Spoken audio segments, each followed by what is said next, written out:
Nahmedu ve nusalli ala Resulil kerim. Muhterem Müslüman oğullarım, bu bölükte bir mühim soru var. Soru çından haqqa yetmeklik için bir ulaqan bir gereklidir.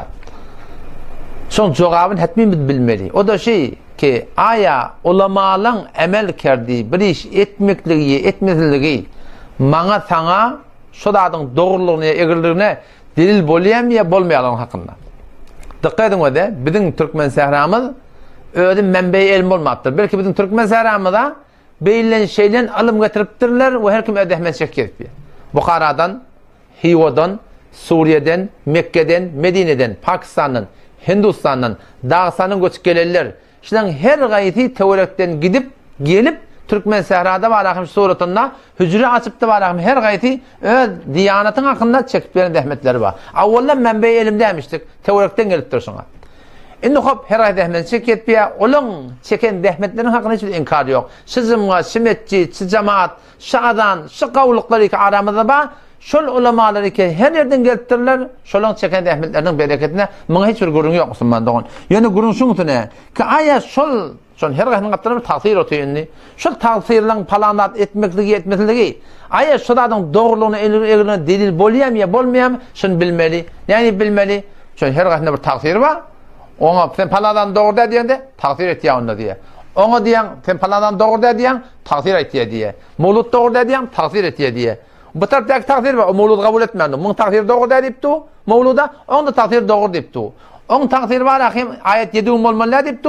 Mun takdir 7 olmalı deyipti. Arada takdirler sürü takdir kimde? Meşahı ilaveten takdirlerde diyenler mi?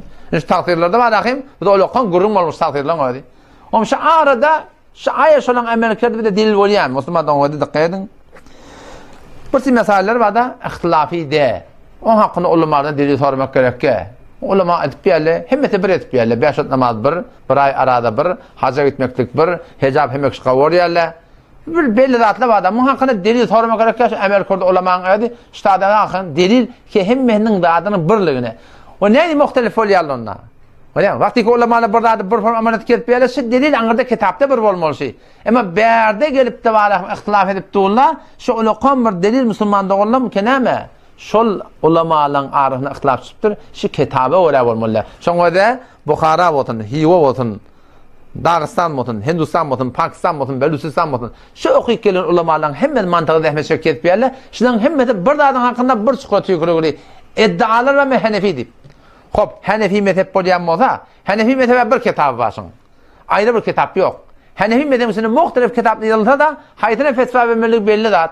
Şu atamana öde bir namazımızda ihtilaf yok. 5 namaz, rükûti, secdeti. Bir tane Hanefi mezheplerden 2 taraf rükû etmelisin. Yok. Şöyle kitapta şeyle. 2 taraf secde etmeli, 3 taraf secde etmelisin. Yok. Ne? Çünkü kitapta şeyle Müslüman doğun. Peki kitapta Hanefi mezhebi oraya bolmayan da kitabı oraya bolmasa hiç ihtilaf olmuyor. Peki takdirlen ihtilaf şuri şunun arasında şunu düşünmeli ki ol bir alimin o Bukhara'dan gelen matn her yerden gelen matn.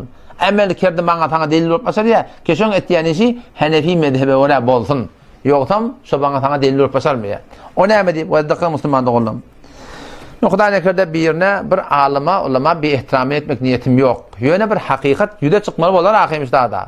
Şu haýtynyň alyp barýanyň haklygyny biljek bolsaň ikrar etmeli, doga etmeli. Watçyn Hanefi mezhebi ödemel Müslüman dogun.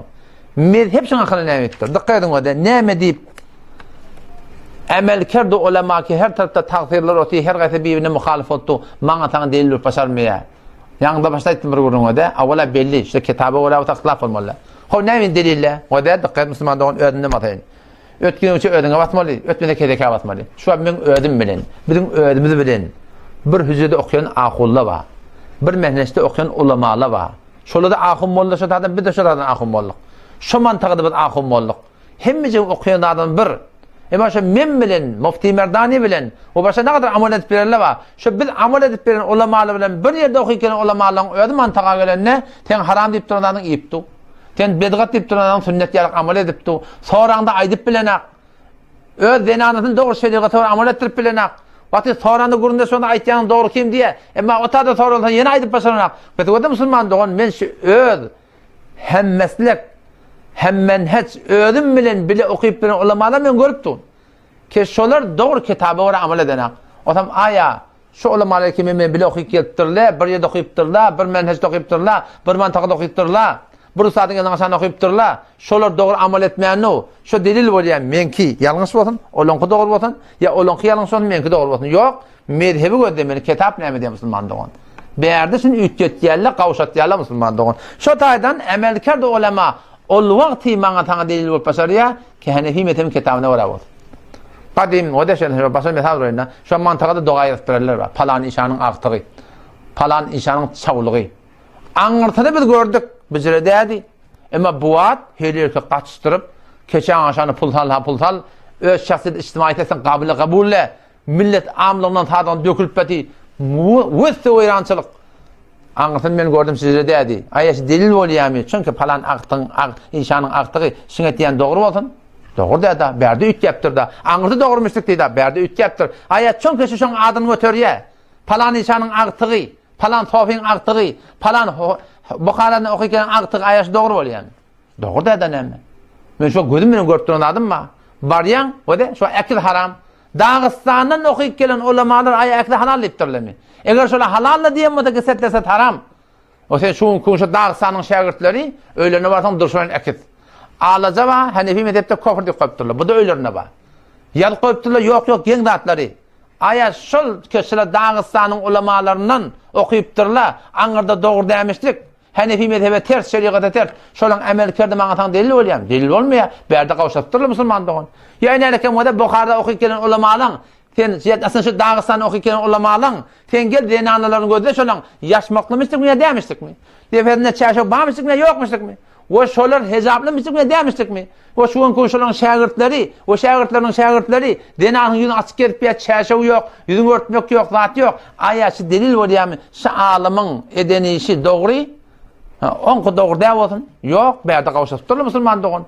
Ýa hatda sen manahym şol ýa-ni tameýetin hakynda. Şu ulama-i Buhari ki Taycan ahum bolsun, Abdullah ahum bolsun, şagirdi bolsun, Bayramgul ahum bolsun, Abçan ahum merhum bolsun, Şforma Atajyk ahum bolsun, Aşa ahum Nemani bolsun.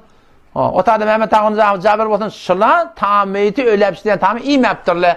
Bolsa da dağdarlamışdyklar. Emma hem bu gün ekber jüzade öňe. İha, amin kabul bolsun. Muny etmeler diýen Wehhabi. Hop. Aňyrda başa barmyşdyk.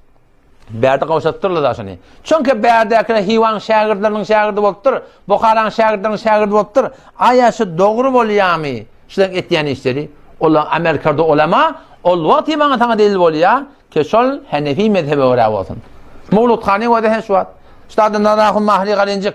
Batan Abçan ahum merhum. Şula dogurca Mawlud Khani iş elitde Mawlud Khaniň dogry däliň hakynda, zikir zäher etmeleriň hakynda. Şular Buharanyň ulamalary bola kitap ýazypdyrlar. Ulamalaryň başda ulama-i Buharanyň şagirdleriň şagirdi bola kitap ýazypdyrlar. Emma izin näkile şu gawşadygly görüňi. Mawlud Khani etdirýärler. Owaňsyny Mawlud Khani edip dole hisat diýen akla. Ya kadim aňydan Buharadan okuyup gelen ulamalyň şagirdleriň şagirdi meçide akıl saldırmarlamışdyk emma soňra gawşapdyrlar. Beraber her esbaby Hudaý taala maaf etsin. Aýaşy delil bolýarmy? Amelkerde ulama ştada bildi. Çünki falan takdir etdi. Ya musulman dogada akidiň dogry hakynda, Mawlud Khanyň dogry hakynda, tam meýit ölep süren tamyň dogry hakynda, ya hema denanyň örtürleriň hakynda amelkerde ulama ol wagty maňa taň delil bolýar ki mezhebe wara bolsun.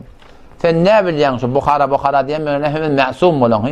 Buhara diýip bir adam sen telek adamla barmyşdyk. Belki ulamalar men zorumda. Şu taýda Imam Buharadan gowup çykartdylar telek adamla şu taýda barmyşdyk baba. Şu taýda näme ferisat sifat muhadiýan. Sen ne bilýän şu aňydan okuyup gelen ulamalar dogry Hanefi mezhebi ýördüp bilipdirlermi? Ýördüp bilen motaşy mezhepdäki badat dogry çykmaly. Näme dogry çykmaýa? Onda şu kitaby var şunda beraber esbaba harici aýdy bilmepdir. Aýtjakmyşdyklar. Her bir suratmyş musulman dogan. Onda şu taýdan inşallah men düşündirip bilendir. Näwede musulman dogalam. Ulamalyň Amerikada takdirlen Amerikada maňa taňa delil bolmaýar. Ol wagtki mezhepde bolmada. Şu her gany başda takdir etdi, erti kıyamet mendene şeriatdan taralacak. Takdirin aýtýan gibi dogry ýalňyşlygyny mezhepden sorama bolar. Sonra mezhepde maňa delil beriň. Men hiç men hak amal etjek diýip aýtsak, inşallah şeýtjek. Allah taala tawfik bersin. Hakka inşallah biz ýetjek. Şu taýdan studi suratynda dogry sünmek gerek. Assalamu alaykum we rahmetullahi we berekatuh.